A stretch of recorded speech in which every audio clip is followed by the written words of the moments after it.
आज की स्टोरी बहुत ही खतरनाक है। स्टोरी में बहुत मजा आने वाला है। लास्ट तक जरूर सुनिए। मैंने अपनी अलमारी से पावर वाली गोली निकाली जो कभी कभार विकास लेते थे और मैं रसोई में चली गई। मैंने हल्दी बादाम वाला दूध तैयार किया और उसमें एक गोली डाल दी ताकि विकास को थोड़ी शक्ति मिल सके।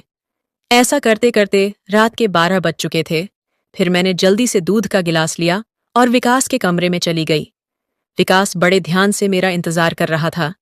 जैसे ही मैं अंदर आई, वह खड़ा हो गया और मुझे देखने लगा।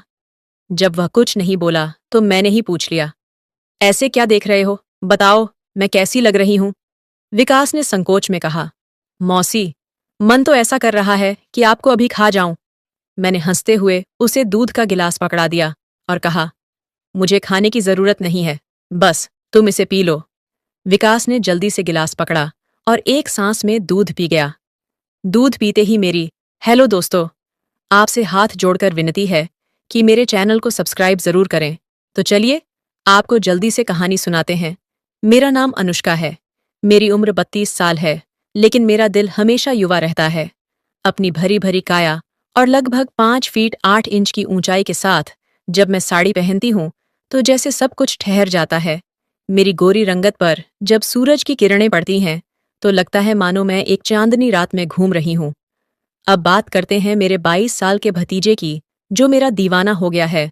उसकी मासूमियत और उत्साह ने मेरे दिल में एक हलचल सी मचा दी है।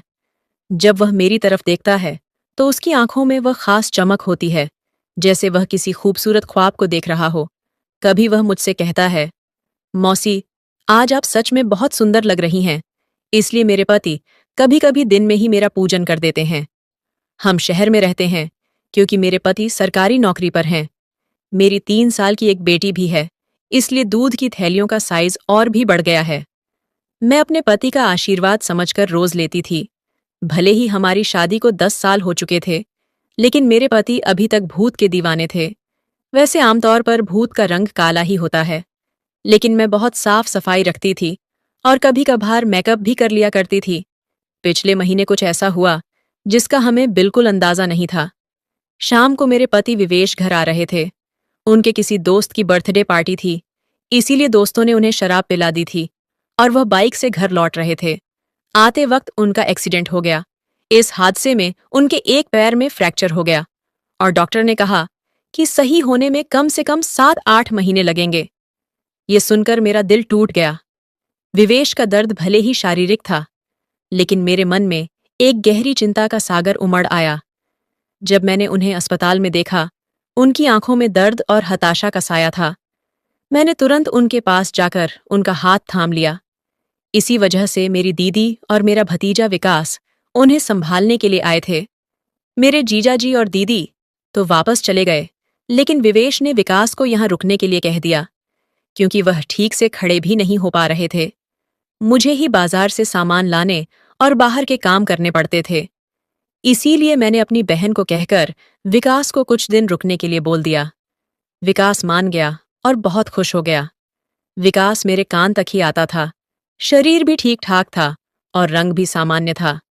विकास ज्यादा बिगड़े किस्म का लड़का नहीं लग रहा था और मैं भी खुश थी कि कोई तो आया जो मेरी मदद कर सके। आज विकास मुझसे थोड़ा थोड़ा शर्मा रहा था, क्योंकि वह शादी के बाद मुझसे पहली बार मिला था। रात को जब मैं विवेश को खाना खिला रही थी, तब विकास भी हमारे पास बैठा था। फिर विकास अपने कमरे में जाकर समय पर सो गया था। विवेश के चेहरे पर थोड़ी राहत थी, लेकिन वह अभी भी दर्द में था। तभी मेरी अंदर की भावनाएं बाहर निकल पड़ी। मैंने विवेश के पास बैठकर कहा, वह भी क्या दिन थे जब आप रोजाना भूत मारा करते थे? विवेश ये सुनकर मुस्कुराने लगे। क्या हो गया मेरी रानी, आज तो पूरी जोश में लग रही हो। मैंने कहा, नहीं जी, आपको तो मजाक सूझ रहा है और इधर मेरी बुरी हालत हो रखा है। सच बताओ तो इस भूत ने मेरा बुरा हाल कर दिया है। मेरे पति बोले, मैं तुम्हारा दर्द समझता हूं अनुष्का। मेरा भी बहुत मन करता है, लेकिन क्या करूं, मैं तो ठीक से खड़ा भी नहीं हो सकता। बस थोड़े दिन और निकाल दो बेबी, फिर देखना मैं इस भूत का क्या हाल करता हूं। तभी मैंने कहा, थोड़े दिन नहीं, पूरे 8 महीने बाकी है प्लास्टर उतरने में, और मेरा तो 1 महीने में ही ये हाल हो गया। पता नहीं आगे के दिन कैसे कटेंगे। मेरे पति, मेरी उदासी दूर करने के लिए बोले, चलो वो, नहीं तो कम से दूध ही पिला दो, डॉक्टर ने भी कहा है। तभी मैंने हंसते हुए कहा, आपके नसीब में तो वह भी नहीं है, क्योंकि आपकी बिटिया रानी ने पी लिया है। हम दोनों जोर जोर से हंसने लगे। मेरे पति मुझे खुश रखने की पूरी कोशिश करते थे, लेकिन मैं क्या करूं, सब बेकार था। थोड़ी देर बाद विवेश सो गए, क्योंकि उनकी दवाइयों में नींद की गोलियां भी थीं। लेकिन मुझे नींद कहाँ आ रही थी। इसीलिए मैं खड़ी होकर विकास को देखने चली गई कि वह सोया है या नहीं। लेकिन विकास अभी तक जाग रहा था और मोबाइल देख रहा था। मैंने उसके कमरे में जाकर कहा, क्या हुआ विकास, 12 बज चुके हैं और तुम अभी तक नहीं सोए। लगता है तुम्हारे मन नहीं लग रहा है। विकास उठकर बैठ गया और बोला, नहीं मौसी, ऐसी बात नहीं है, बस यूं ही फोन देखते देखते लेट हो गया। फिर विकास ने पूछा, मौसी आप भी तो नहीं सोई। मैंने कहा, मुझे तो आजकल नींद ही नहीं आती। विकास ने पूछा, क्यों, क्या बात हो गई। मैंने ने हंसते हुए कहा, नहीं नहीं, वह मैं तुम्हें नहीं बता सकती। जब तुम्हारी शादी होगी तो तुम्हें खुद ही पता चल जाएगा।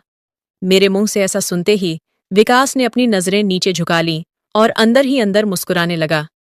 तभी मैंने कहा, अरे, तुम तो इतनी सी बात पर शर्मा गए। अच्छा बताओ, अभी तक कोई लड़की पटाई है या नहीं। विकास कुछ नहीं बोला। उसे अभी भी शर्मा रही थी। तभी मैंने उसका हाथ पकड़ा और कहा, अरे पागल, अपनी मौसी से इतना मत शर्माओ। वह धीरे से बोला, मौसी, सच बताओ तो ऐसी बातें मैंने अभी तक अपने दोस्तों से भी नहीं की हैं। मैंने कहा, अच्छा, तो मुझे अपना दोस्त ही समझ लो ना, क्योंकि मुझे ऐसी बातें करने में बहुत मजा आता है। विकास ने कहा, हाँ मौसी, एक थी, लेकिन उसने अभी मेरे से फ्रेंडशिप तोड़ दी है। मैंने पूछा, तुमने उसकी ठुकाई तो कर दी होगी ना। विकास बोला, नहीं मौसी, सच बताओ तो मैंने उसे ढंग से छुआ भी नहीं था। मैंने मुंह बनाते हुए कहा, तुम तो बड़े भोले हो विकास। चलो कोई बात नहीं, अब तुम मेरे पास आ गए हो तो मैं तुम्हें सब सिखा दूंगी। मैं बातें करती करती विकास के कमरे में ही सो गई थी। सुबह जब मेरी आंखें खुली तो विकास बेड पर बैठा हुआ मुझे ही निहार रहा था। मेरे उठते ही विकास ने मुझे गुड मॉर्निंग